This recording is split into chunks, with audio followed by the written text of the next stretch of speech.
I'm Haley Taylor, and you're listening to the Rough Draft Diaries. Today on the Rough Draft Diaries, we're talking to yet another artist, this time Cydnee Moore. I've always been like a doodler is what I would call it. My now husband, then boyfriend, we met when I was about 19.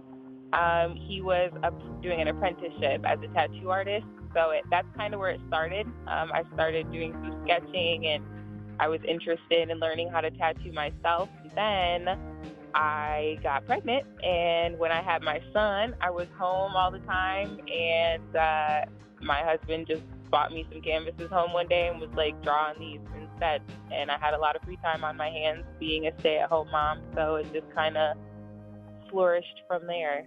Cydnee's artwork features strong lines with acrylic paint. It's heavily influenced by African American culture. And features bright colors. I love bright colors. I don't do like realism, so there's not a whole lot of like shading or black and gray in any of my pieces. Lots and lots of bright colors is probably the best marker for my artwork. I do a lot of portraits, and I would say 90% of my pieces are very inspired by Black culture, whether that's music, movies, TV, literature. I really like to draw my inspiration from my community. For Cydnee, her journey to become an artist began at school, but not because she was studying art in school. I went to college and high school in Chicago, and it was the first time that I was ever really around, like, that I lived in a big city where I could, like, see people doing all this, like, creative stuff around me, and there's such a huge art community in Chicago.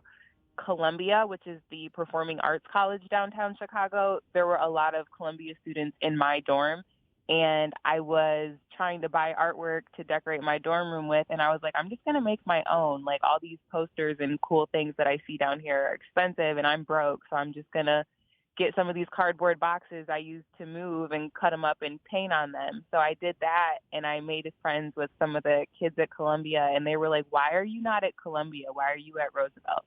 I was an English major. I was looking to go into teaching, and when I met my now husband, he was like, look, you need to do something with your art stuff. And I was like, yeah, I think I should. And so I've had no formal art education at all. Everything I've learned is from my husband and YouTube and Barnes & Noble. Cydnee primarily uses social media as a way to sell and promote her artwork nowadays, but it's from these humble beginnings that she's created her own personal mission statement, describing how she wants to create her own artwork, but also support the work of other artists in our local art community. But I do feel very strongly about the fact that the art world should not be such a highbrow world. I feel like there's this stigma around the art community, and it's very snooty, I guess, for lack of a better word.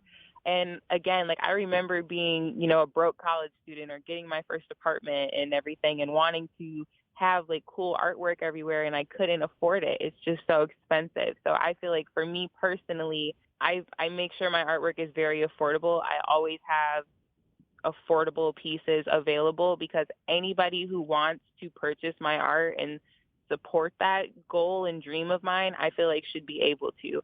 And there are so many young, talented, emerging artists that are just trying to, make a buck, and people don't know about them.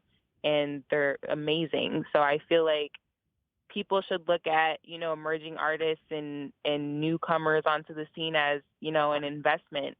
You could pay, $100 for somebody's painting now that could be doing great things in 10 years. Like, you never know. And I feel like quote unquote regular people think that they can't afford good art, and that's just not true. Another aspect that has shaped Cydnee's artwork has been moving back to Toledo, Ohio. As she mentioned earlier, her and her husband lived in Chicago for quite some time and weren't initially excited to move back to the Midwest. It's kind of weird because we didn't want to leave a major city because we were both very convinced, we're not going to be able to prosper in a smaller area like we would in Chicago.